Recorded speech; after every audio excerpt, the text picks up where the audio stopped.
J'ai renoncé à la succession de ma mère. C'est donc ma fille qui a hérité d'elle à ma place. Doit-elle rapporter dans la succession la donation que ma mère m'a faite? Alors j'imagine que cette donation a été faite bien en amont. Forcément, elle a été faite du vivant de la personne qui est décédée.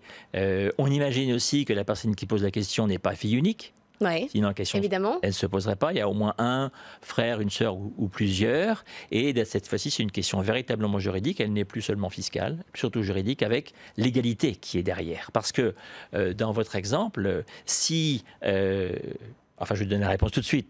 Oui, il faut la rapporter. Oui. Il faut la rapporter. C'est une question d'égalité vis-à-vis de la succession, vis-à-vis de l'héritage. Prenons un exemple, si vous voulez. Imaginez que la personne qui était décédée avait un patrimoine tout simple avec une maison, un bien immobilier, un appartement, peu importe, et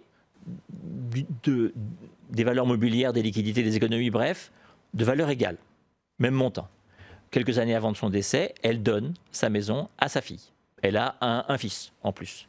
Si il n'y a pas cette règle, eh bien, au décès, il ne restera plus que l'argent, c'est-à-dire la moitié du patrimoine de la personne décédée, et cette moitié se répartira entre la petite fille, la fille de celle qui a renoncé, et l'autre enfant, le garçon dans mon exemple. À ce moment-là, c'est injuste parce qu'il y a une branche qui va recevoir, celle de la fille renonçante et de sa propre fille, qui va recevoir les 3/4, si vous m'avez bien suivi, la moitié, c'est la maison, et la moitié des liquidités, et l'autre n'aura qu'un quart. Ce ne serait pas juste. Cette règle respecte l'égalité successorale, qui est un grand principe français. Ce qui veut dire que ça doit être les dons déclarés. On ne remonte pas quand même à toutes les petites... C'est toujours le même problème. Toutes les petites donations qu'on peut se faire entre parents. Il y a deux questions dans votre question. Il y a deux questions dans votre question. Est-ce que c'est une donation dans la dialectique? Est-ce que c'est un cadeau, une petite somme, le cadeau, Noël, Pâques, etc., la communion, je ne sais quoi, tradition française, ou bien est-ce que c'est vraiment la donation? Ça, c'est une première question.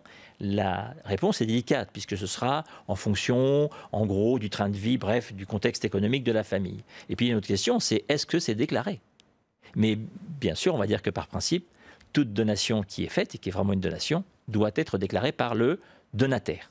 En tant que notaire, vous avez une multiplication de cas comme ça face aux donations, parce qu'on sait que la donation c'est très important chez les Français et ça s'est développé bien sûr avec un cadre fiscal favorable. Absolument. Et du coup ça multiplie les conflits au moment de l'héritage.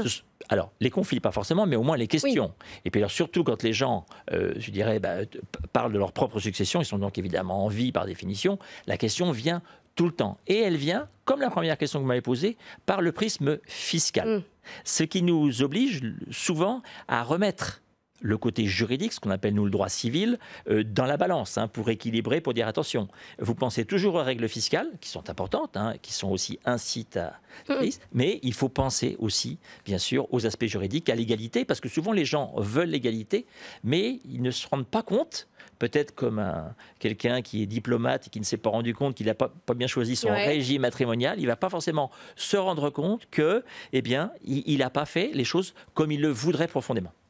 Mais sur les donations, il n'y a pas prescription, c'est-à-dire qu'il n'y a pas un moment où en fait on remonte dans toute la vie de la personne pour savoir si elle a fait des donations à ses enfants ou à un moment donné on arrête. Il n'y a pas de prescription. Il n'y a pas de prescription. Simplement, plus vous remontez loin, plus c'est difficile.